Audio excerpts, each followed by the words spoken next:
ನಿಮ್ಮ ಧರ್ಮ ಗ್ರಂಥ ಎಲ್ಲಿದೆ ಗೊತ್ತೇನ್ರಿ? ಎಲ್ಲಿದೆ ನೋಡಿ, ಎಲ್ಲ ದೇಶದ ಪ್ರಪಂಚದ ಎಲ್ಲ ಧರ್ಮ ಗ್ರಂಥಗಳ ಕೆಳಗಿದೆ ನೋಡಿ ನಿಮ್ಮ ಹಿಂದೂ ಧರ್ಮದ ಧರ್ಮ ಗ್ರಂಥ ನೋಡಿ, ಅಲ್ಲಿ ಭಗವದ್ಗೀತೆ ಅಲ್ಲಿದೆ ನೋಡಿ. ಯಾಕೆ ಸುಮ್ಮನೆ ಅದ್ರ ಬಗ್ಗೆ ಮಾತಾಡ್ತೀರಿ? ಸಮಯ ಯಾಕೆ? ನಿಮಗೆ ಸಮಯನೂ ಸಿಗೋದಿಲ್ಲ ಅಂದಾಗ ಅದಕ್ಕೆ ಅವ್ರು ಹೇಳ್ತಾರೆ, ಒಂದೇ ಒಂದು ಮಾತು ಹೇಳಿದ್ರು ಅವರು, ಸತ್ಯ ಅದು. ಸತ್ಯ ಗೊತ್ತಿಲ್ಲ ನಿಮಗೆ ಅಂದ್ರು ಎದುರುಗಡೆ ಇರೋರಿಗೆ. ಏನು ಸತ್ಯ ಗೊತ್ತಿಲ್ಲ? ಕೆಳಭಾಗದಲ್ಲಿದೆ ಅದು.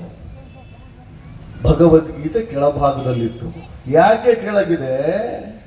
ಪ್ರಪಂಚದಲ್ಲಿರ್ತಕ್ಕಂಥ ಎಲ್ಲ ಧರ್ಮಗಳಿಗೂ ಅಡಿಪಾಯನೇ ಈ ಒಂದು ನಮ್ಮ ಗೀತೆ. ಅಷ್ಟಾದಶ ಪುರಾಣಗಳಿಗೆ ಆಧಾರ ಗೀತಾಸಾರ ಭಗವದ್ಗೀತೆ. ನನ್ನ ಧರ್ಮ ಇದೆಯಲ್ಲ, ಪ್ರಪಂಚಕ್ಕೆ ಅದೇ ಅಡಿಗಲ್ಲು ಅಂತೇಳು ಅಂತ ಭಾವನೆ ನಮಗೆ ಬರಬೇಕು.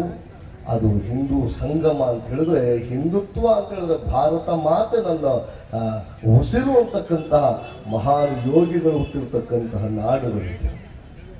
ಹೌದು, ಅಷ್ಟೆಲ್ಲ ನಾವಿಲ್ಲಿ ತಿಳ್ಕೊಂಡಿದ್ದೇವೆ. ಎಷ್ಟೆಲ್ಲ ನಮಗೆ ನಮ್ಮ ಹಿರಿಯರು ಹೇಳ್ಕೊಟ್ಟಿದ್ದಾರೆ, ಅದ್ರ ಬಗ್ಗೆ ತುಂಬ ಮಾತಾಡಿದ್ದಾರೆ ಚೆನ್ನಾಗಿ. ನೋಡಿ, ನಮ್ಮ ಚಿಕ್ಕವರು ಪ್ರಾರಂಭದಲ್ಲಿ ಪ್ರಾಸ್ತಾವಿಕ ನೋಡಿ ಮಾತಾಡಿದ್ರು. ದುರ್ಗಾ ಭೋವಿ ಇಲ್ಲ ಇರಬೇಕು ಅವರು, ಬಹಳ ಚೆನ್ನಾಗಿ ಮಾತಾಡಿದ್ರು.